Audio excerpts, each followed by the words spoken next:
الحمد لله رب العالمين والصلاة والسلام على أشرف الأنبياء والمرسلين أما بعد دا سلسلة الفقه الجهادي د درسونو په لړۍ کې نن زموږ درس دا موجوده مرتد حکومتونو سره د جهاد دلایل او دارنګي د هغوی د ارتداد اسباب چې دوی مرتد شوي دي دوی نه تقریبا یو نواقض د نواقض د اسلام نه دی صادر بلکې ډیر نواقض صادر دي مخکې نه چې موږ د دوی د ارتداد اسباب او مناطات ذکر کو اول تعریف موږ د ردت کو چې ردت څه ته ویل کیږي ردت علما لیکي هو الرجوع عن دين الاسلام الى الكفر رجوع د دین اسلام نه کفر ته سړی وکي نعوذ بالله نو دا ارتداد یا قطع الاسلام بالكفر چې سړی اسلام ختم کی په کفر باندې الله سبحانه وتعالى فرمایي ومن يرتد منكم عن دينه فيمت وهو كافر فاولئك حبطت اعمالهم في الدنيا والاخره واولئك اصحاب النار هم فيها خالدون یعنی هغه څوک چې تاسو نه مرتد شو د خپل دین نه د مرشي په داسې حال کې چې د کافرینو دا کسان برباد شاملونه دوی په دنیا او په آخرت کې او دا کسان به د اور والا دوی په کې همیشه وي نو د څلور مذاهبو هغه تعریف د مرتد داسې کړي چې هو الذي يكفر بعد اسلامه بقول او فعل او اعتقاد او شک مرتد هغه کس دی چې د کافر شي د اسلام نه وروسته په یو قول سره یو وینا د کفر وکي یو فعل یا یو کار د کفر وکي او یا عقیده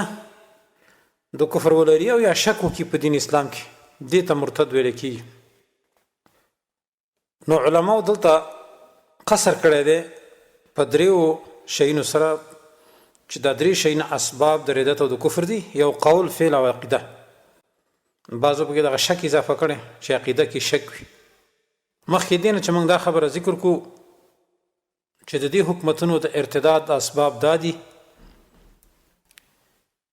نو یو خبره مخکې کول غواړو چې یو قاعده یاد ساتئ دوستانو هغه په دې باندې چې احکام د کفر او اسلام په دنیا کې په ظاهر بناوي نه په باطن باندې په هغه چا باندې به د ردت او د کفر فیصله نشي کېدی چې هغه په ظاهر کې اسلام ظاهر وي داغه ظاهره کې د اسلام د پابند وي اگر که دنه کفر وي په دې باندې په ظاهره کې حکم د اسلام کې دي شو دوستانو ځکه احکام د دنیا جاری کی په ظاهر باندې ها مگر هغه څوک چې هغه راتګ وکړو په یو قول مکفر سره یا فعل مکفر سره یا عقیده مکفره سره نو دې ته بیا مرتد او کافر ویل کیږي باطن منګل سپارو اوس مدینه طیبه کې منافقانو هغوی په ظاهره کې د اسلام پابندو سره د چې باطن کې کفر الله فرمای ان المنافقین فی الدرک الاسفل من النار خو بیا هم رسول الله صلی الله علیه وسلم په هغوی باندې احکام د اسلام جاری کړو ځکه چې هغوی اسلام سره په ظاهره باندې وو دارنګه د دې حکومتونو سره چې څوک وي دا مرتد حسابيږي کافر به حسابيږي ځکه ظاهر د کفر دی او په ظاهره کې د حکومتونو د امریکای سره موالات کړی د يهودو نصاراو اتحادین دي نو دا مسله یاد ساتي دوستانو امام طحاوی رحمه الله فرمای په خپل عقیده کې ولا نشهد عليهم بكفر ولا بشرك ولا بنفاق وای موږ په چا باندې گواهی د کفر د شرک او د منافقت نکو ما لم يظهر منهم شيء من ذلك ترڅو چې دوی نه یو شی ظاهر شوی نه وي نه کفر شرک او نفاق نه صادر شي ونظر سرائرهم الى الله به منګه باطن الله تسپارو نو دینه مطلب دا شو چې احکام د دنیا په ظاهر باندې جاری کیږي امام ابن ابي العز الحنفي د دې په شرح کې لیکي لئن قد امرنا بالحكم بالظاهر ځکه موږ ته امر په حکم سره شوی په ظاهر باندې ونهينا عن الظن واتباع ما ليس لنا به علم موږ منی شوی د ګمان کول نه او د تابعداري د هغه څه چې موږ ته په هغه باندې علم نه وي نو خلاصه دا شو دوستانو چې حکم پر ردت باندې په دې دنیا کې نوی مگر په هغه قول مکفره باندې یا په فعل مکفره باندې یا په مکفره باندې شیخ الاسلام ابن تیمیه رحمه الله فرمایي فالمرتد كل من اتى بعد الاسلام من القول او العمل بما يناقض الاسلام بحيث لا يجتمع معه. ساری المسلوک کې لیکي 359 صفحه. مرتد هغه څوک دی چې راتګو کې پس اسلام نه یو داسې قول او عمل باندې چې هغه د اسلام سره مناقض وي، دغه د اسلام منافي وي، اسلام سره نه جمع کیږي. بل ځکه دی وی وبالجمله فمن قال وفعل ما هو كفر كفر بذلك وان لم يقصد ان يكون كافرا اذ لا يقصد الكفر احد الا ما شاء الله. زبردست خبره کړه شیخ الاسلام لیکي وی خلاصه دا چې یو قول مکفر وکړو، وینا د کفر وکړه، او یا یو کار د کفر وکړو، د ارتداد وکړو، هغه چې هغه کفر نو دی په دې باندې کافر کیږي. اگر که قصد نه وي چې زه د کافر شمه، بغیر د قصد د کافر دی. وای ځکه د کفر هیڅ قصد نه کوي. دا د ردت هغه تعریفات د علما اسلام د اقوالو پرانا کې. نو مخکې د دې نه موږ یو خبره کوو، هغه دا چې بعضې د دې وخت هغه دوستان ورته او که بعضې ناپوهه ملګري دا خبره کوي چې ګوره تاسو هر چاته کافر ووایي، او چې کله سړی کلمه ووایي مسلمان بېرته نه کافر کیږي. اگر که نواقض د اسلام ته هم صادر وي، او چې چا کلمه ویلي وي هغه به جنت ته ځي، هغې نه کفر نشي صادرېدی. او تاسو چې کومې خبرې کوئ دا د خوارجو او د تکفیریانو عقیده ده. حتی چې بعضې شیوخ صاحبان هم زموږ په هکله ډېر پروپاګند کوي چې دی تکفیري دی، خو الحمدلله هغه تکفیري موږ یو چې کوم د محمد رسول الله د صحابه کرامو دغه مسلک و چې کافر ته به کافر ویو. البته مرتد ته موږ مسلمانان نشو ویلی، مرتد ته مرتد وایو، او چې کافر ته کافر ونه وایو موږ په خپله پې کافر کیږو. د دې وجې نه بعضې خلک وایي چې ردت په دې امت کې نشي واقع کېدی اگر که هر رنګه کار یو مسلمان وکړي او مخکې کلمه ویلې وي. خو لیکن داسې خلک بیا په دین اسلام باندې جاهلان دي. موږ وایو هر چې خوارج دي نو هغه په ګناه کبیره سره سړی کافر کوي چې هغه غیر مکفره وي. هر چې اهل سنت والجماعت دي الحمدلله موږ هم اهل سنت والجماعت کی، او موږ د خوارجو نه براءت دی. موږ هغه خوارج نه یو چې په ګناه کبیره باندې خلک کافر کوي. موږ په هغو ګناهونو باندې سړی کافر کوو چې هغه ګناهونه مکفره وي. او دا چې تاسو دا خبره کوئ چې یاره دا خلک به نه کافر کیږي، نو د رسول الله وسلم په زمانه کې هم خلک کافر شوي دي. حتی چې بعضې صحابه چې کاتب الوحی و لکه عبدالله بن ابي سرح چې بیا مکې ته وتښتېد،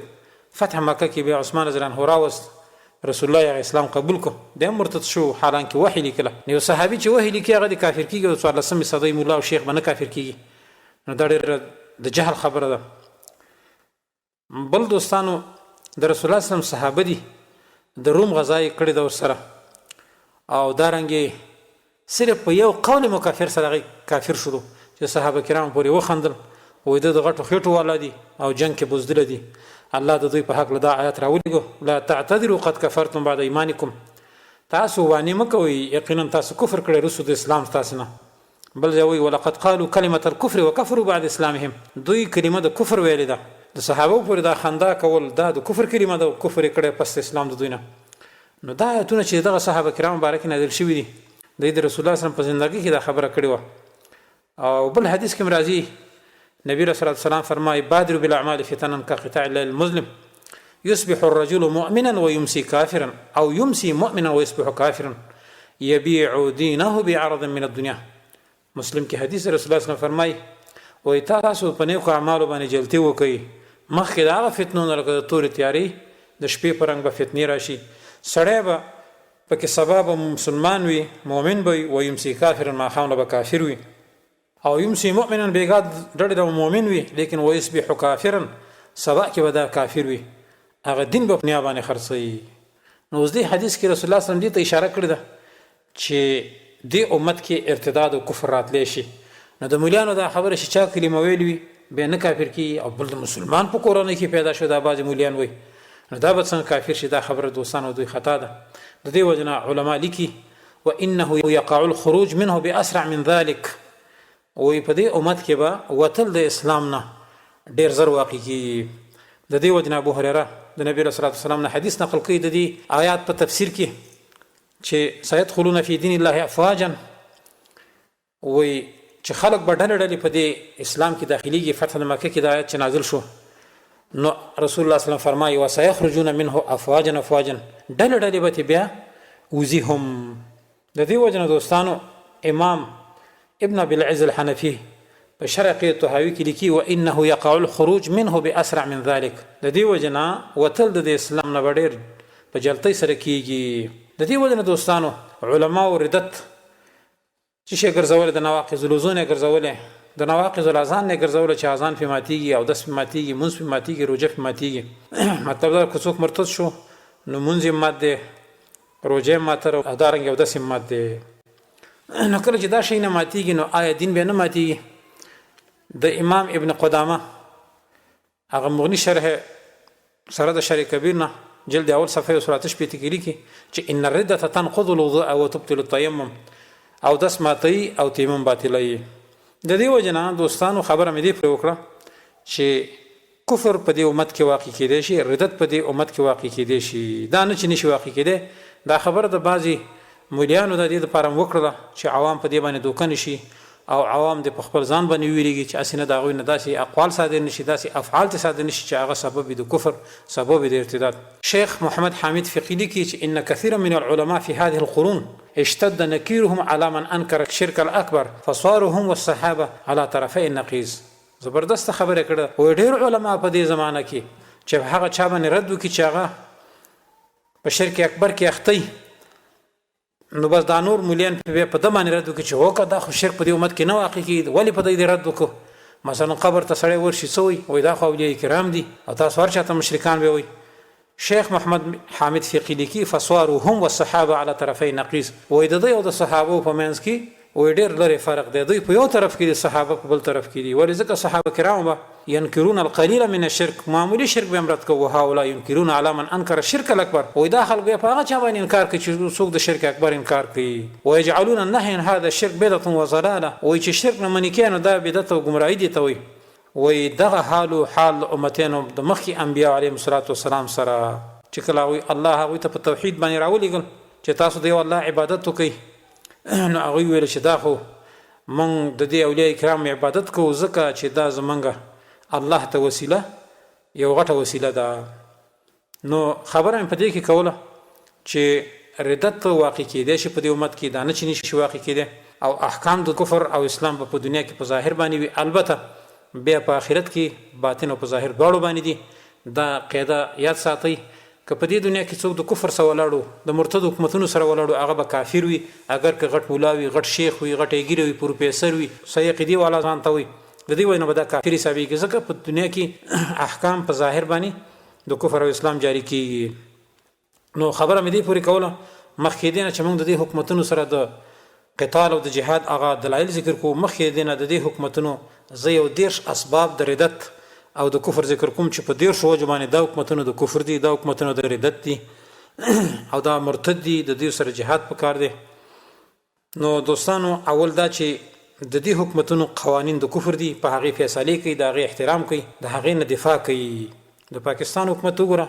مرتد دی ځکه د هغه قانون د لارډ میکاري قانون دی 43 کال په نافذ کړی دی انګریزانو عوامه قانون ته دوی احترام کوي د هغه نه دفاع کوي په هغه باندې ځان نه مرداري. او الله سبحانه وتعالى فرمایي ومن لم يحكم بما انزل الله فاولئك هم الكافرون. څوک چې په منزل الله باندې فیصله ونی کې په قران او حدیث باندې دا به کافر وي. دا رنګ د افغانستان قانون وګوره چې دا اساسي قانون دی کفار ورته جوړ کو او دوی وایي چې دا قانون زمونږ صحیح قانون دی. د دې وجه نه دي قوانین ته څوک فیصله وړي دا غي احترام کوي او دا رنګ په هغه باندې فیصله کوي او دا غي په لار کې ځانونه وجني دا به دوستانو مرتد وي. دا یو وجه د کفر. دویمه وجه دوستانو د کفر د دې حکومتونو غدا ده چې د الله شریعت بدل کړي دي په څه باندې د کفر په قوانینو باندې د الله قانون په کفري قوانینو بدل کړي.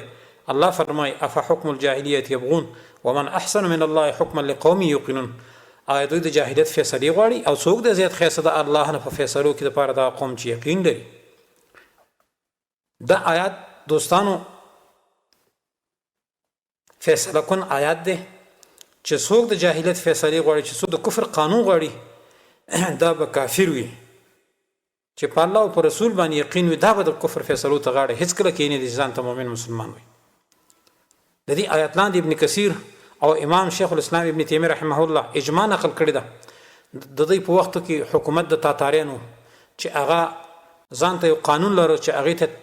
یاسا یا یاسق و هغه چنګیز خان جوړ کړو او په خپل اولاد کې جاری کړو د لپاره چې هغه په هغه باندې فیصله کوله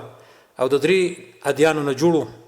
اسلام پکې څه احکامو د يهودیت او نصرانیت هم پکې او دارنګ د هغوی تابعداري لازمه هم نه ګڼله چې فیصله کولو که چا نه کوله خو د تاتاریانو په خپله فیصله کوله شیخ الاسلام ابن تیمیه نه چا پوښتنه وکړه چې تاسو یو چې د تاتاریانو سره جهاد پکار دی ولې دې کې بعضې اسلامي احکام هم شته غټ غټ علما پکې دي شیوخ پکې دي غټې غټې ګیرې دي او منځونه کوي روجې نیسي زکاتونه ورکوي حجونه کوي نو کیف نقاتل قوما موږ د دې قوم سره څنګه جهاد وکړو شیخ الاسلام ابن تیمیه رحمه الله ورته وی اذا رايتموني بينهم والمصحف فوق راسي فاقتلوني اولا کله چې ما داسې قوم په منځ کې ووینئ او قرآن مې هم په سر نو ما اول مړ کړئ دا اجماع شیخ الاسلام ابن تیمیه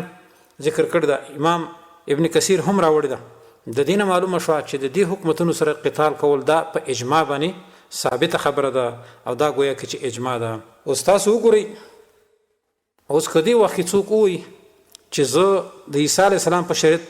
فیصله کوم د موسی علیه السلام په شریعت فیصله کوم نو علما لیکي په اجماع سره دا کافر دی د دې وجه نه چې یو سړی په دیني موسوي باندې په دیني عیسوي باندې فیصلې وکړي هغه کافر وي نو آیا اوس چې د انګریز په قانون باندې ته فیصله کوي انګریزانو جوړ کړي قانون ته به کافر نه په ادیانو منسوخه باندې فیصلې کول دا کفر دی په انجیل باندې فیصله کول اوس کفر دی په تورات باندې فیصله کول اوس کفر دی لیکن د لړ میکال او د اساسي قانون او دارنګ بل عربي وضعي دستور باندې فیصله کول به اسلام وي دا کم منطق دی دوستانو دا دویمه وجه درېیمه وجه دې حکومتونو د قرآن او سنت مقابله کې بل قانون غوره کړی او بل قانون چې هغه د لړ میکال د اساسي قانون دی یا بل وضعي دستور دی دا غوره ګڼي مخکې آیات من ذکر کو ومن لم يحكم بما انزل الله فاولئک هم الكافرون او دا عین د الوهیت دعوه ده د فرعون او د دې خلکو چې دا قانون مني د قانون ته احترام لري هیڅ فرق نشته ځکه فرعون خپل وزیرانو ته وایي یا ایها الملأ ما علمت لكم من اله غیري ای مشرانو زما زه تاسو دپاره بل اله نه پیژنم سوا زمانه دا عین د الوهیت دعوه ده کنه چې د الله قانون نه مني د نبی رسول الله صلی شریعت نه مني دې کې نور تفصیل هم دوستانو ډیر دی موږ په خپل کتاب الفرقان فی فضیلة قتال پاکستان کې دا غیر ډیره تشریح کړې ده نو د دې کوم د ارتداد اسباب چې دي دا زه دلته ډیر مختصرا ذکر کوم تفصیل د لپاره کتاب ته رجوع کول پکار دي الله دې وکړي چې هغه چاپ شي څلورم دوستانو په اقوام متحده کې د کفري ملکونو چې دا ځان ته اسلامي جمهوریه وي د ملکونو هغوی کې عضویت اخیستې هغوی سره شامل په اتحاد کې او چې څوک هغوی کې شامل هغوی ته فیصلې وړي الله فرمای علم تر الى الذين يزعمون انهم امنوا بما انزل اليكم وما انزل من قبلك يريدون ان يتحاكموا الى الطاغوت وقد امروا ان يكفروا به ويريد الشيطان ان يضلهم ضلالا بعيدا الله فرمای ته نو ګوریا کسان ته چې دوی ګمان کوي چې دوی ایمان راوړي په څه باندې چې تاسو نازل کړی شوی په هغه څه باندې چې ستانه مخکې نازل کړی شوی یریدون دوی غواړي ان يتحاكموا چې دوی فیصلې وشي طاغوت وقد امروا ان يكفروا به او دوی ته امر کړی شوی چې دوی کفر وکړي په دې طاغوت باندې شیطان اراده لري ان يضلهم چې دوی گمراه کې په گمراهی لري سره دا آیات دوستانو نازل شوی د هغه منافقانو باره کې چې هغوی د ایمان دعوه هم کوله لکه د اوسني منافقان ځکه چې ځان ته مسلمانان هم وي غټې غټې ګیرې هم دي او بعضې لا پکې ځان ته ډېر اولیاء کرام هم وي چې بس مونږ خو ډېر ښه خلک یو حجونه هم کوي عمرو ته هم ځي لیکن الله فرمایي یزعمون انهم آمنو دا ایمان د دوی ګماني ایمان دی حقیقت کې ایمان نه دی نو دا حکومتونه اوسني حکومتونه چې کوم د افغانستان یا د پاکستان یا د نور عرب لیگ چې دی دوی اقوام متحده ته خپل فیصلې وړي په هغې کې عضویت اخیستی د دې وجه نه دوی کافر دي مرتد دي بل ځای کې الله فرمایي فلا وربک لا یؤمنون حتی یحکموک فیما شجر بینهم ای پیغمبر قسم پر رب ستا باندې چې دا خلق بې ایمانه دي تر هغه پورې چې تا فیصله کونه ونه ګرځي د دوی اله د دوی فیصله کون د دوی حکم څوک دی اقوام متحده ده هغه اقوام کفري چې څوک کفري ملکونه پکې راغونډ شوي دي دا نام نهاد مسلمانان چې ځان ته مسلمانان وي صرف د لاسونو پړقول دپاره ځان ته هلته کېنولي دي چې کفار فیصلې وي که دوی لاسونو ته ټق وي الله هم تباه برباد کړه پنځم نمبر کې دوستانو د یهودو نصاراو سره دوستي کول د دې ملکونو د پاکستان حکومت د افغانستان اسلامي امارت هغې ختم کړ د یهودو نصاراو سره اتحاد وکړو او دارنګې د افغانستان حکومت هم چې دا سبب دی د ارتداد او د کفر الله فرمایي یا ایها الذین آمنوا لا تتخذوا الکافرین اولیاء من دون المؤمنین الله فرمایي د ایمان والو تاسو منیسئ کافران دوستان سوا د مؤمنانو بل ځکه الله فرمایي ومن يتولهم منكم فانه منهم، چا چې دوستي وکړه دوی سره ستاسو نه، نو دی به د هغوی د ډلې نه وي. دا دلیل دی د خبرې چې د یهودو نصاراو سره دوستي کول سبب د ارتداد دی، سبب دی د یهودیت او نصرانیت. نو دې ملکونو د یهودو نصاراو سره دوستي کړې د لحاظه دوی کافر دي. شپږم نمبر کې دوی د دین پورې خاندي، قانون الهي پورې استهزاء کوي. مخکې منګه واقع ذکر کړه چې د نبی رسول الله سلام په زمانه کې د صحابه کرام پورې دریوس صحابه وخندل چې هغه صحابه د روم غزا د نبی رسول الله سلام سره کړی و. رسول الله لیدلی دوه خندلیو، یو صحابي چپ ناس. الله آیات راولي لا تعتذروا قد كفرتم بعد ایمانکم، باندې باندې کوي ورته تاسو کفر کړی د ایمان نه وروسته. د روم غازی دي کافر کیږي، لیکن د 14مې صدۍ مرتد پاکستاني حرامي یا افغاني مرتد دا نه مرتد کیږي چې د دې حکومتونو سره ولاړ او غفوګه د امریکای موالات کوي، د يهودو نصاراو سره ولاړ دي، غسر اتحادین دي، مسلمانان وجني، طالبان وجني، القاعده وجني، نور د دین علما ختمي، قرانوني اصول جماعتونه رنګ کړو، دا به مسلمانان دي. عجیب خبره ده. رسول الله دغه صحابه کرام چې هغه د روم غزا کړي هغه د کافر کیږي، لیکن ته باندې کافر کیږي څه کې کلمې ویل دا ول هغه کلمه نه ویلي، هغه صحابه نو. وم نمبر کې دوستانو د مرتدین او کفار سره کې ناستل بغیر د انکار قیام او اکراه نه دا کفر دی. د داسې مجالسو کې قومي سملې کې صوبایي سملې کې چې دا د کفر مجالس دي، پارلمانونو کې دی حکومتونو والا سره ناس دا عین کفر دی. الله فرمایي وقد نزل عليكم في الكتاب ان اذا سمعتم آيات الله يكفر بها ويستهزأ بها فلا تقعدوا معهم حتى يخوضوا في حديث غيره انكم اذا مثلهم ان الله جامع المنافقين والكافرين في جهنم جميعا. الله فرمایي الله په دې کتاب کې نازل کړی دی په تاسو باندې هغه دا خبره کله چې تاسو واورئ چې د الله په آیتونو باندې کفر کیږي، په غیر استهزاء کیږي، نو تاسو دوی سره مکه تر څو چې په نورو خبرو کې دوی مشغول نشي. تاسو هم د دوی په شان مرتد کافر او منافقان استئ. یقینا الله منافقان او کافران لره جمع کوونکې د په جهنم کې یوځي. دا آیت دلیل دی په دې باندې دوستانو چې داسې مرتدین سره څوک کینی هغه ناس ته هم کفر دی، نو لا پاتې چې ټوپک وسه په وکړو د حکومتونو ساتي، قانون ته احترام کوي، قانون بالادستی وي غواړو، د کفر بالادستی غواړي. عمر ابن عبدالعزیز رحمه الله ته چا و شرابین راوستل، یو پکې روجهدارو، هغه له دوری ورکولې چا ورته ویل چې دا یو پکې روجهدار دی، د شپږو شراب څکلي دي، لیکن دا یو چې دی دا صرف وتناستو. عمر ابن عبدالعزیز رحمه الله فرمای فابدأ به، اول په د باندې شروع وکړه او دا آیات ولست فلا تقعدوا معهم حتى يخوضوا في حديث غيره انكم اذا مثلهم. تاسو دوی سره مکه نه تر څو چې دوی په نور خبرو کې نه نوځي، ولی سره دې ناستو ځکه انکم اذا مثلهم. الله فرمایي چې تاسو دوی په شان یاستئ. یو ځکه چې انکار نشي کولای، پاسېدل ته نشي، او یاد درمانه زور نه په دغه ځای کې کېناستري او ماغه شان کې ګناه مجلس او ګناهګار کده کفر مجلس او کفر. نن د ارتداد په مجالسو کې د کفر په مجالسو کې دغه مرتدین کینی دا ټول څوک ځان ته مسلمانان هم وي، اسلامي تنظیمونه هم وي، او د کفر په مجالسو کې کینی او د دې حکومتونو مجالسو دغه مرتد پکې کینی دا ټول مرتد کیږي. به دې باندې دوستان کاغذان ته عالم وي، مولا منډي وي، ولسوالۍ ته الته مرتدین ناس دي پکې ناسي، لا پکې به تقاریر هم کوي. دا مولا اول مرتد دغه نورونه هغه حاضر مرتد دي.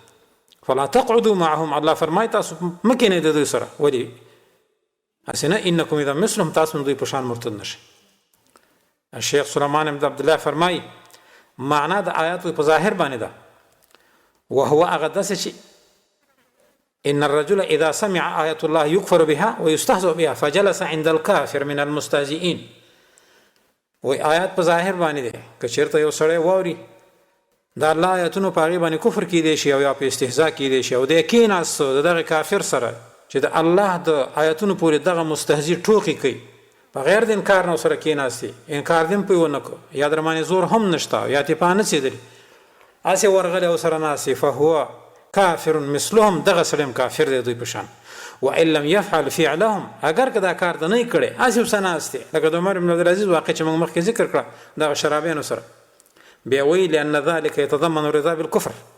وی ځکه دا ناسته د په دغه مجلس کې دا رضا په دغه کفر باندې ده، او ور رضا بالکفر کفر، رضا په کفر باندې کفر وي. بیا وی علماء په دې آیت باندې دلیل نیولې ده چې رضا په ګناه باندې لکه ګناه ده. یو سړی ګناه کوي او ته پرې راځي، کته کې کنه کې تم دغه بشان ګناګاری، او یا اگر که دا په ځکه کې بد غني او لم يقبل منه، دا د زړه بدواله بدن نه قبلي، وی ځکه لأن الحكم على الظاهر وای حکم په ظاهر باندې کېدی شي د اسلام وقد اظهر الكفر فيكون کافر دلته د کفر اظهار کوو او ته په چپ شوې نو تم کافر تا انکار په ونک بلکې الله فرمایي لعن الذين كفروا من بني اسرائيل على لسان داود وعيسى ابن مريم ذلك بما عصوا وكانوا يعتدون لعنت کړي شوی د پاکستان باندې چې کافران دي بني اسرائیل نه په ژبه د داود او د عیسی علیهم السلام وای دا ځکه چې دوی نافرمانو او چې د حد نه زیاتې کو علما لیکي مفسرین چې د دوی علما دغه بني اسرائیل منې کړ د ګناهونو لیکن هغه منه نشو خو صرف دغه علما به صبر راتل دوی سره خوراک او اسکاک کو نزرونه الله د دوی سره خلط کړل الله د آیت نازل کړ چې ګوره دوی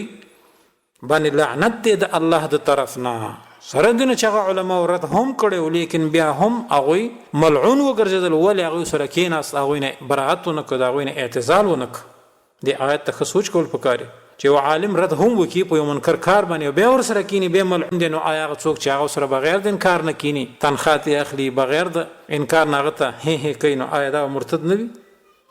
حدیث د عبدالله مسعود کې راځي من کفر سواد قوم فهو منهم چا چې د کوم قوم ډاله ډیر کړه دی به دا غوي په صف کې پاسي د دې وجه دوستانو په دې حکومتونو کې چې کوم کسان یو د دې حکومت د ډلې ډیرواله راوستي دا به دوی ډل نه پاتېږي ان شاء الله اتم نمبر د کفر اسباب د پاکستان او دغه شان نور مرتد حکومتونه غدا دي چې د الله دین ته دوی بدوي الله دین ته دوی بدوي لکه طالبانو ته مجاهدینو ته دوی دهشتګر وي کله ته ورانکاری کله ته وسلوار امام ابن عبد البر رحمه الله فرمای وقد اجمع العلماء على ان سب الله وسب رسوله او دفع شيء مما انزله الله او قتل النبي من انبياء الله او دفع قين امام ابن عبد البر لکی د علماء اجماع په دې باندې ده چې الله او رسول ته بدوي یا یو شی ما انزل الله نه رد کو یو حکم امام حکم رد کو یا یو نبی د انبیاء نه قتل کو او یا یو شی دفع کو واپس ک رد کو بما انزل الله چې الله کوم شی نازل کړو یو حکم الله را لګلې دي لیکن اغیر رد ک بیا وی او هو مع ذلك مقر بما انزل الله او دا سره سره د دینه اقرار کوون کیو په منزل الله باندې چې لکه دا بالکل دین دی منګه منو خو هغه حکم رد کو امام ابن عبد البر و انه کافر دی کافر دی نو دوستانو دینه معلومه شو د امام ابن عبد البر د اجماع نقل کولنه چې الله او رسول ته څوک بدوي هم مرتد دی الله او رسول ته خدای زکه بدوي چې د الله دین پوری خاندي او دفع شيء مما انزله الله د الله ما انزل الله یو حکم دفع کی د الله یو حکم لا سکه چې ټول حدود وسنو مرتد حکومتونو ټول رد کړی دي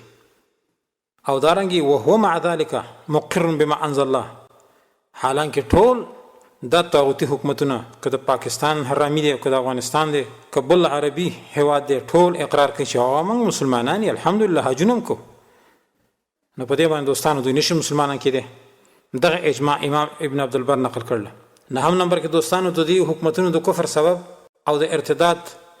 هغه وجه ده چې د مسلمانانو سره دوی جنگ کوي د کافرو ملګری دي د کافرو په صف کې ولاړ دي او د مسلمانانو سره جنگ کوي د مجاهدینو سره د القاعده او د طالبانو سره دوی جنگ کوي چې هغه دین غواړي هغه شریعت غواړي هغه دا غواړي چې د الله حدود د نافذ شي په دې ملکونو کې شیخ الاسلام ابن تیمیه د سوال په جواب کې چا ته تاسو کو یو شخص بل شخص د دین په سبب باندې وجني چې صرف او صرف د دین په بنیاد باندې وجني دا سره دین غواړي دا وجني آیا د دې شخص حکم بسي شیخ الاسلام ابن تیمیه رحمه الله هغه ته دا جواب ورکړ اما اذا قتله على دين الاسلام مثل ما يقتل النصراني والمسلمين على دينهم فهذا كافر شر من الكافر المعاهد فإن هذا كافر محارب بمنزلة الكفار الذين يقاتلون النبي وأصحابه وهؤلاء مخلدون في جهنم كتخليد غيرهم من الكفار مجموع الفتاوى 2 جلد يسعد 3 صفحه يعني کله چې یو سړی څوک په دین اسلام باندې وجني لکه څنګه چې نصرانیان مسلمانان وجني په خپل دین باندې دا داسې شریر کافر دی چې هغه کافر چې هغه محارب وي جنگ کوي د نبی رسول الله والسلام سره او د هغه صحابه سره دا دغه سني کافر دی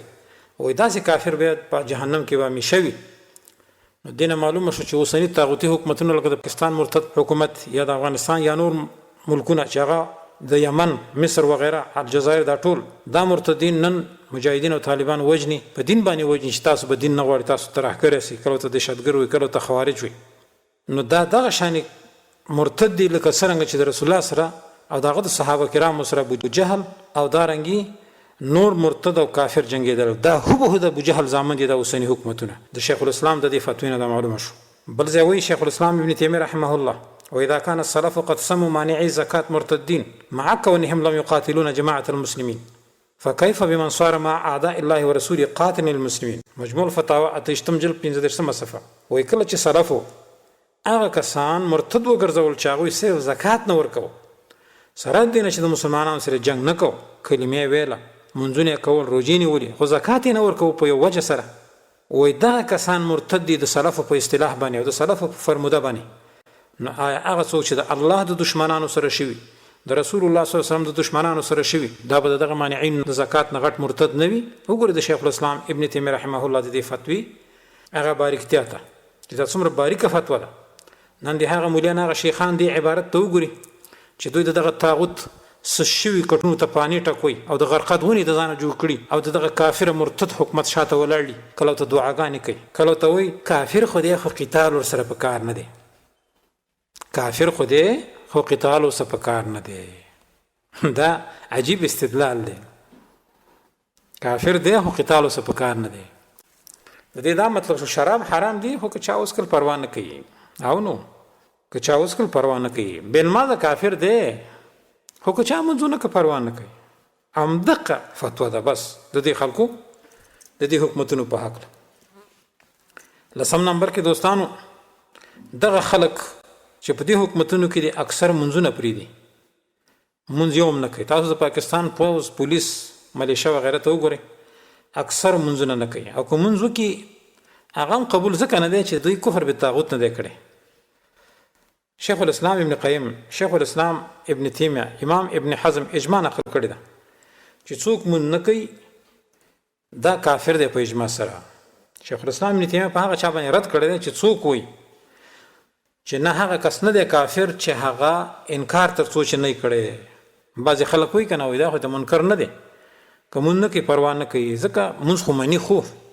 شیخ الاسلام ابن تیمیه لیکي چې ان التفریق بین المقر بوجوب الصلاة والجاحد لوجوبها وتكفير الثاني دون الأول إن هذه فروع فاسدة لم تنقل عن الصحابة. مجموع الفتاوى دویشتم جلد یو سل دوه څلوېښت صفحه. وایي دا چې څوک دا خبرې کوي چې په اقرار د مونځ باندې چا عقیده لرله او انکار یې نه کوي اگر که مونځ نه کوي دا به نه کافر کیږي او هغه څوک چې انکار وکړي هغه به کافري. وایي دا فروع فاسد فروع دي د صحابه کرامو نه دا نقل دي. صحابه کرامو دا اجماع و چې چا مونږ نه کوو که اقرار یې کوو که نه کوو دا ته به کافر ویلي. دوستانو دا د شیخ الاسلام فتوا د دې باره کې. نو نن وخت اکثر دا حکومتونه والا منځونه نه کوي د دې وجه نه دا د ارتداد یو سبب دی. یو لسمه وجه دوستانو جنسي عمل پرېښودل صرف کلمې ویل دي نور هیڅ عمل نه کوي په کلمو ویلو باندې اکتفا کوي نور عمل د شریعت نه کوي چې دا کفر دی. شیخ الاسلام ابن تیمیه وی امام حمیدی وی من کان یقر بالفرائض څوک چې اقرار کوي په فرایض باندې چې او الحمدلله کلمه ویل ده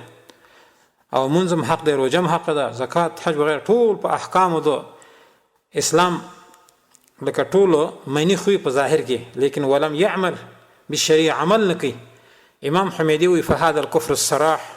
وی دا صریح کفر ده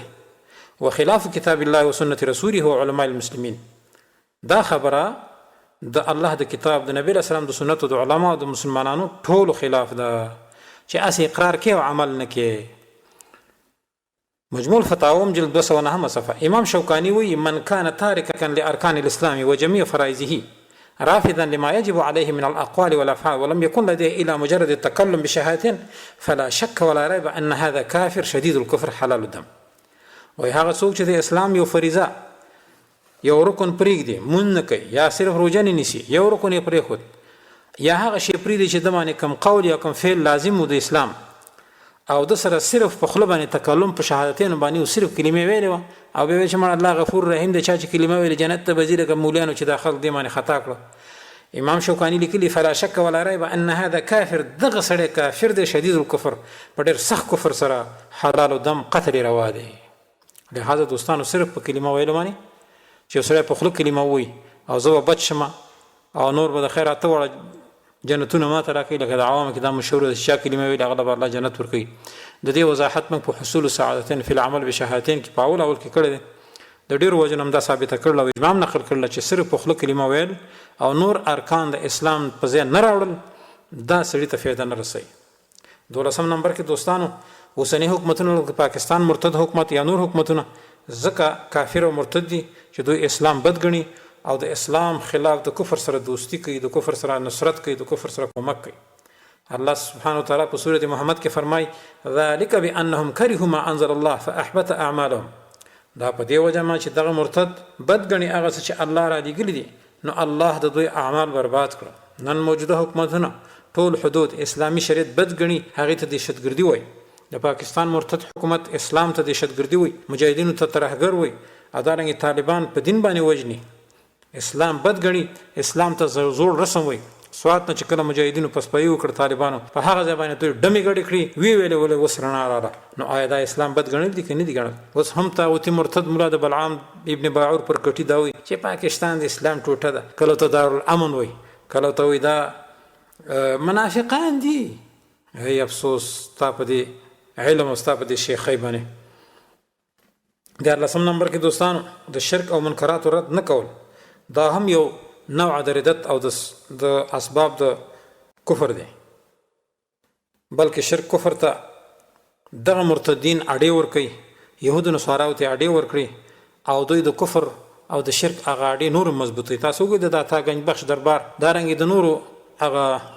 تش په نامه اولیاء کرام چې خلکو ته معبودان جوړ کړي د هغوی د کفر اډې ټولې په دغه پاکستان کې موجود دي، هغې باقي ده، کال په کال باندې د هغې حفاظت کیږي. نو هر کله چې شرک او منکراتو رد نه کې هغې ته بیا ځای ورکې نو دا رضا په کفر باندې او رضا په کفر باندې کفر وي. دوستانو د 14 نمبر اسباب د ردت او د کفر.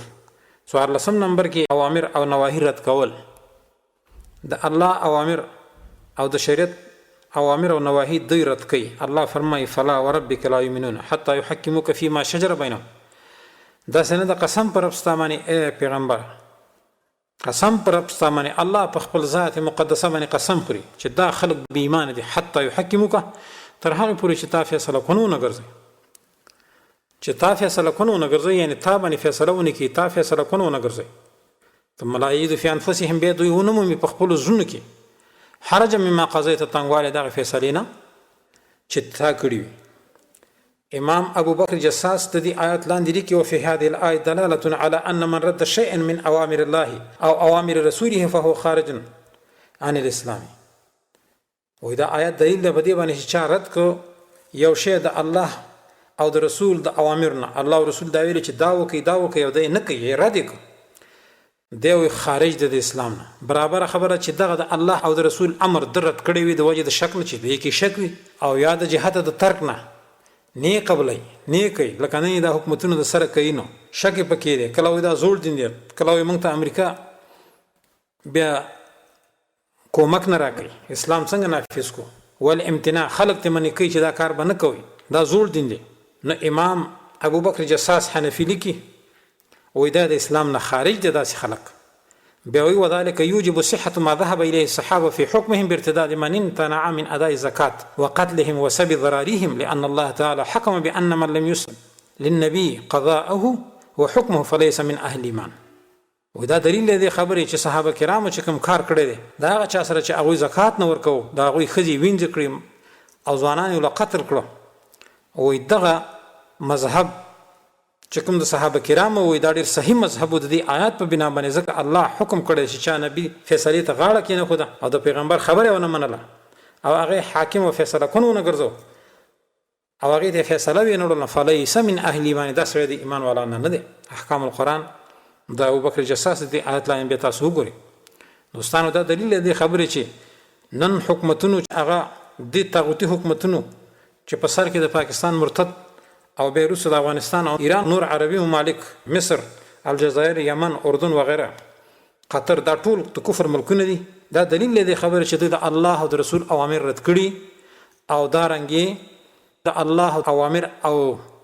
نواهی د سره مني نو دوی د اسلام نه خارج دي. 15 نمبر کې د تنازع په وخت کې دوستانو فیصله وړل کفر ته طاغوت ته دا سره د ایمان نه خلاصي. د دې حکومتونو والا چې خپلو کې فیصله راشي یو جګړه راشي او به فیصله کول غواړي نو اقوام متحده ته ویسي او یا دغه حکومتونو قوانین جوړ کړي پاکستان د لړمیکاري قانون افغانستان د اساسي قانون عربو کې نور قوانین داسې وضعي دستورات جوړ کړي دي نو خلکو کې چې کله تنازع راشي بیا دوی تانې تحصیل ولسوالۍ کچرو دغه شی نه تیوړي نو په دې باندې د ایمان نه خلاص دي الله فرمایي فإن تنازعتم في شيء فردوه إلى الله والرسول کچېرې تاسو په یو شي کې تنازع راغله نو هغه الله او رسول ته رد کړئ ان کنتم تؤمنون بالله واليوم الآخر کچېرته تاسو په الله او په ورځ آخرت باندې ایمان لرئ نو دا فیصلې به الله او رسول ته ویسئ او کنه د لړمیکاري باندې ایمان لرئ او یا په قانون اساسي باندې ایمان لرئ بیا به هغوی ته فیصلې وړئ د دې نه معلومه شوه چې څوک فیصلې دې قوانینو ته وړي ولسوالۍ تاڼه تحصیل ته ځي دا بې ایمانه دی مرتد دی او په دې آیت باندې دی کافر دی امام ابن کثیر لیکلي دی آیت لاندې فمن لم يتحاكم في محل النزاع الى الكتاب والسنه ولا يرجع اليهما في ذلك فليس بمؤمن بالله واليوم الاخر هغه چې فیصله وینړله په محل د نزاع کې چې کله جګړه رااله د چا سره د فیصله قرآن او سنت ته وینړله او نه هغه ته راجی شو فليس بمؤمن دا سره به ایمان ده او په الله او پر ورځ آخرت باندې ایمان نه دی راوړي دا صریح دلیل له دوستانو موږ بدینه نور څه دلایل پیش کو د دینه نور صریح دلایل 14 نمبر کې دوستانو دی حکومتونو په طاغوت باندې کفر نه دی کړی که د افغانستان دی که د پاکستان دی یا نور ځان ته چې اسلامي جمهوریت وي جمهوریت خپل کفر دی موږ مخکې د دې د کفر 50 وجه بیان کړی دي نو په طاغوت باندې کفر نه کوي لکه چې موجوده حکومتونه خپل طواغیت مخکې آیات موږ ذکر کړ آیت نه ګوري کسان ته چې دوی ګمان کوي چې انهم امنوا دوی ایمان راوړي به ما انزل الیک په کتاب باندې تاسو نازل کړی شوی او چې تا نه مخکې نازل کړی شوی یریدون ان يتحاكموا الى الطاغوت دوی غواړي چې فیصله وي چې طاغوت ته وخت امر ان يكفروا به دوی ته امر کړی شو چې دوی باندې کفر وکړي دې آیات کې الله سبحانه وتعالی موږ باندې دا فرض کړی چې تاسو په طاغوت باندې کفر وکړئ او دې حکومتونو په طاغوت باندې ایمان راوړئ چې په سر کې امریکا صلیبیان نسوارا دي چې دوی په هغه باندې ایمان دي هر خبره کې هغه ته منډي وي نه هغه ته کافر وي اسی په خپل ته کافر وي نور ته دوستي لاس ور کړی ولسم نمبر کې دوستانو د دې حکومتونو د کفر اسباب دادي او دارنګ درېدت هغه علتونه چې د اسلام په دین مقابل کې بل دین غوړه کړي الله سبحانه وتعالى فرمای ومن يبتغي غير الاسلام دينا فلن يقبل منه وفي الاخره من الخاسرين هغه چې د اسلام د دین نه بل دین طلب فلن يقبل منه هرگز به د قانون او د بل دین دنه قبول نکړي شي او د په آخرت کې د تاوان والا نه مفسرین دی آیات لاندې لیکلي چې دا آیات د هغه چا باره کې نظر شوی دی چې د دین موسوي دعوی کوله چې موږ د موسی علی السلام تابعداري نو هر کله چې د موسی علی السلام د دین د دعوی کول والا دي کافر وي نو چې څوک دعوه کوي چې زمونږ آیین د لړمیکالي دی دې ته به احترام کو او په دې باندې وزانونو مردارو نو دا به کافر نه دا مرتد نه یا د قانون اساسي یا بل د دستور وضعي چې خلکو جوړ کړو یا دی به کافر نه چې د قوانینو تابعداري کوي د احترام کوي د په لار کې ځان نه وجني دا ولس اتلسم نمبر کې دوستانو د کفار راضي کېدل هم کفر دی نن د موجوده ملکونو ټول کفار راضي دي چېرته تی راضي نه د افغانستان اسلامي امارت ولی امریکای رنګ ولی ختم ځکه دا غوینه يهود نصارا راضي نو پاکستان ناراضي دي ځکه تی خوشاله دي او دا رنګ د افغانستان نه خوشاله دي د عربو نه خوشاله دي نو چې د کفار راضي کول کله راشي نو معلومه شو چې دغه خلکو کې بیا اسلام ني اوس د يهودو نصارا او دا کوشش ته چې مسلمان بی دینه کی الله فرمایي وما ولن ترضى عنك اليهود ولا النصارى حتى تتبع ملتهم هرگز به تان راضي نشي اي پیغمبر يهود او نصارا ته چې ته دغه ملت تابعداري ونه کی دا غوي د قانون چې تابع شي تانه به يهود نصارا راضي کیږي نن دا ملکونه د پاکستان حرامي ملک د افغانستان یا نور د عرب ملکونه دا د يهود نصارا او تابع دي ځکه يهود نصارا دونه خوشاله ولیکن ته خوشاله نشي په غصات باندې د حکومت ول خراب کړي تباہ کړي افغانستان اسلامي امارت ول لړن کو ځکه چې يهود نصاراتونه خوشاله نو خپوتي نور لسم نمبر کې د منکر کار نه دفاع کول بد کار چې ویني هغه برت کې رسول الله صلی الله علیه وسلم فرمایي من رأى منكم منکرا فليغيره بيده فإن لم يستطيع فبلسانه فإن لم يستطيع فبقلبه وذلك ضعف الإيمان یو بد کار چې سړی ویني نو هغه په لاس باندې رد کی به دې په جبه به دې په ځکه سره بغض وساتي برعکس دا تواغیت نن منکرات ته ځای ور کوي لاور کې دیره منډي حفاظت دغه مرتد پولیس کوي دارنګي دغه کفر د قانون هغه شي کې حفاظت کوي هغه د پر ځان نمبرداري نوز د منکر کار نه دوی دفاع کوي د ځانانه دفاع کوي د بے حیاي نه دفاع کوي د ډمګړۍ نه دفاع کوي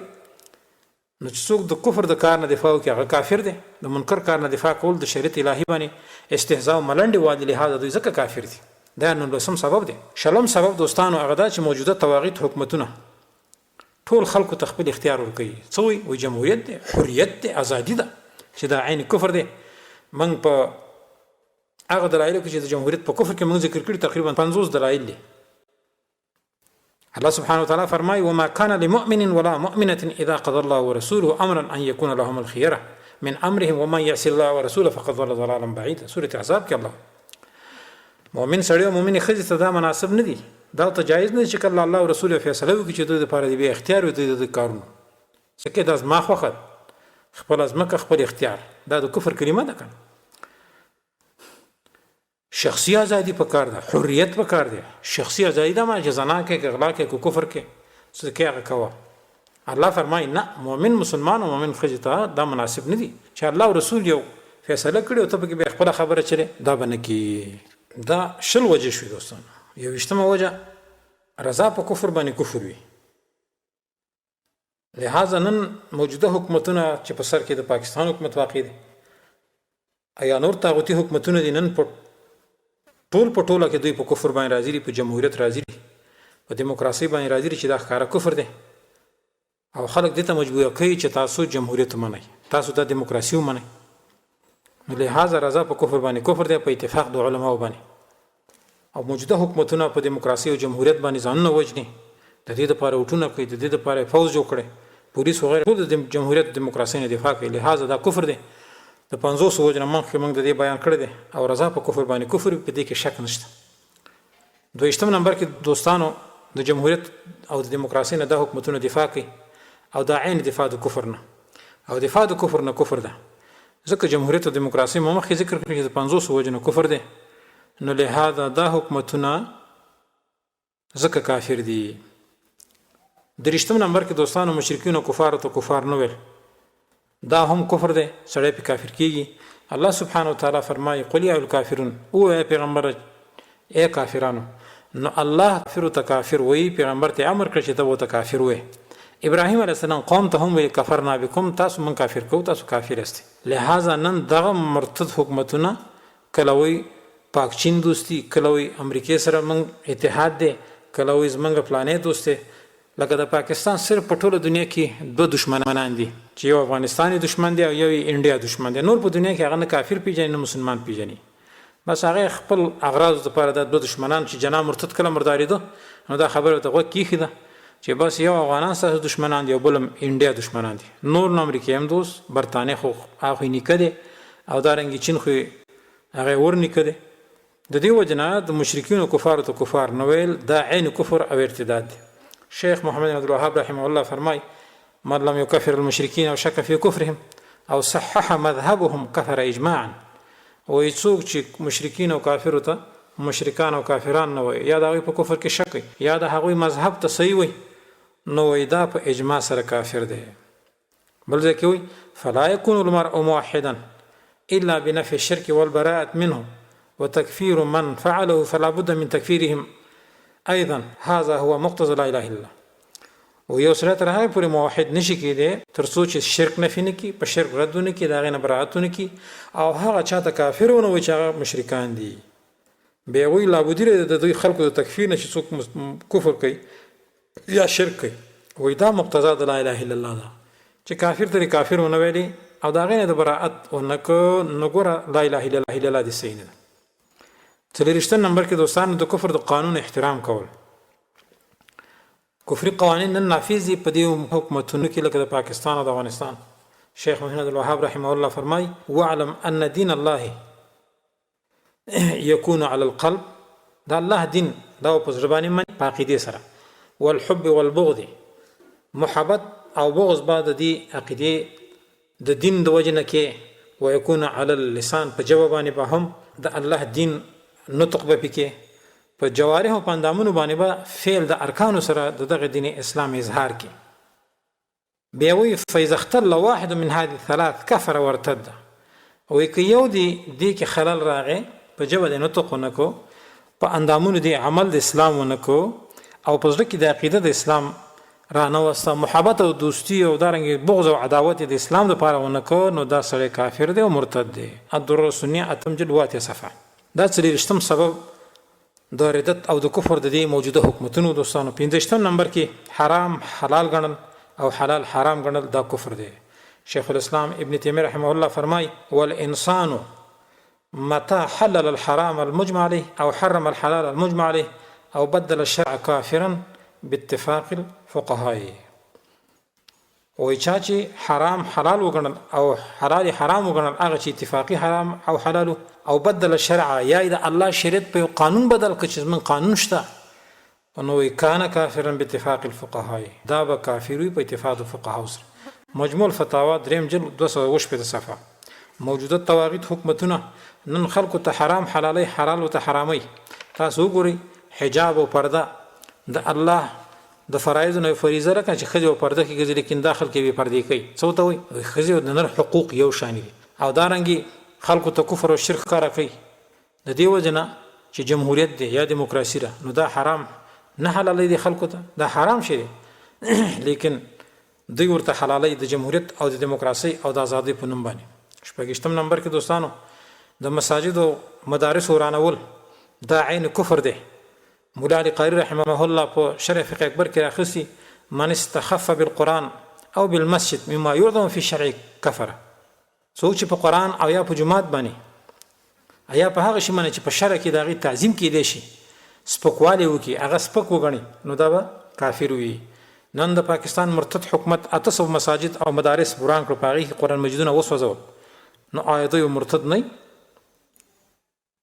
خو افسوس صد افسوس چې دا ملکونه بیا هم بعضی مولیان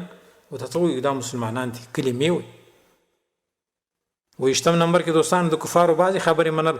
دا کفر دی. نو ټول خبرې خو په طریقه اورا سره کفر دی. دا غي منل په طریقه اورا سره کفر دی چې ټول خبرې د کافر مانی بعضی کفر دی. الله فرمای ان الذين ارتدوا على ادبارهم من بعد ما تبين لهم الهدى الشيطان سول لهم واملى لهم ذلك بانهم قالوا للذين كرهوا ما نزل الله سنطيعكم في بعض الامر والله يعلم اسرارهم. الله فرمای یقینا کسان چې مرتد شوی دي په خپل شاګانو باندې پس دا غنه چې دوی تخکاره شو هدایت شیطان دوی لپاره خيسته کو او دوی ته مهلت ورکو. دا په دی وجه نه چې دوی هغه کسانو ته ویلي چې بدی ګڼل هغه چې الله را لګري دي یعنی کافر ته ویل څه ورته ویل سنطيعكم في بعض الامر زرد چې موږ واستاسو خبرو من هو بعضی کارونو کې الله عالم دی د دوی د پټو خبرو. او دا آیت دلیل چې بعضی کارونو کې د کافرو خبرې منل دا کفر دی. نو ټول خبرې منل په طریقې اولا سره کفر دی. نن موجوده حکومتونه د پاکستان او د افغانستان یا نور طاغوتی حکومتونه د امریکای تابعدار دي. ټول ته ټټرواله چې بس موږ د الف نه ترې پورې تاسو خبرې منو. دی آیات کې الله په بعضی اوامرو کې د کفارو خبره منل کفر وګرځول نو آیا یو حکومت چې ټول خبر د کافر مې دا به کافر نه وي. 8 نمبر کې دوستانو د مسلمانانو سره بغض حسد کول او د کافرانو سره مینه محبت کول دا کفر دی. لکه د موجوده کافرو سره د دې حکومتونو دوستی را طالبان او مجاهدین او القاعده بدګنی هغه په غرونو کې نه پریدي امریکای ته حواله کوي نو آیا دا به کافر نه وي. شیخ الاسلام محمد عبد الوهاب رحمه الله اجماع نقل کړل په دې باندې چې چا د مسلمانانو سره بغض د اسلام د وجنه وکړو او د کافرو سره محبت وکړو دا سره په اجماع د امت سره کافر. دا اتیش وجه نه اجتماع وجه دوستانو اسقاط د اوامر او د نواهی چې څوک د الله او د رسول اوامر او نواهی ختمي. شیخ الاسلام ابن تیمیه رحمه الله فرمای ان من اسقط الامر والنهي الذي بعث الله به رسوله فهو كافر باتفاق المسلمين واليهود والنصارى. مجموع الفتاوى اتم جلد 114 صفحه. چا چې امر او نهي د الله ساقط کړو هغه ونه منل هغه لری کړو هغه د قانون په لحاظ باندې ختم کړ. ځکه نن په پاکستان او افغانستان کې اوامر او نواهی د الله د قانون د وجنه ختمي وي. قانون کې نشته.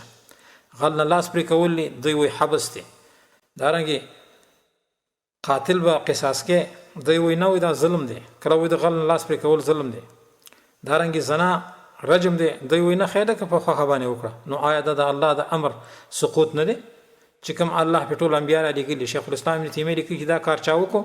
چې د الله امر او د نبی رسول الله صلی الله علیه وسلم امر او نهي دوی لری کړل هغه ساقط کړه فهو کافر باتفاق المسلمین واليهود والنصارى. ان تر دې چې يهود او نصارا هم دا و چې دا کافر چې د الله امر او نهي نه مني.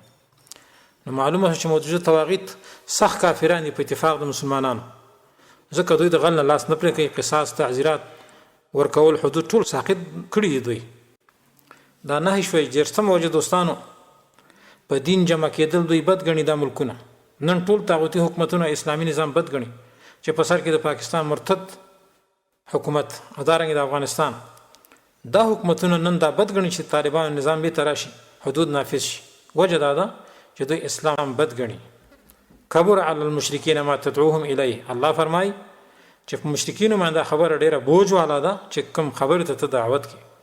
ځکه دا يهود نصارا ادارنګ د دوی د لاسپوڅ حکومتونه د اسلام نه ډیر سخت نفرت کوي او دا ډیر بوج غني او دا څوک په ځان نافذ دا ډیر مشکله خبره ده دا سخت کار دی دا څوک کوي دا د څه کوي دا غسه کوي دوستانو دا ډیر شوجوي د دې حکومتونو د ارتداد د دې حکومتونو د کفر هغه اسباب چې دا په دې دی وجه باندې کافی دي د دې نه وروسته ان شاء الله بل درس کې موږ هغه دلایل ذکر کوو چې موجوده حکومتونو سره قتال فرض دی او دا د دوی سره د قتال چې کوم نن مجاهدینو شروع کړی دی جهاد دا جهاد فرض عین جهاد دی او خاص کر د پاکستان سره ځکه چې د هغې جهاد صفت د پاکستان د جهاد صفت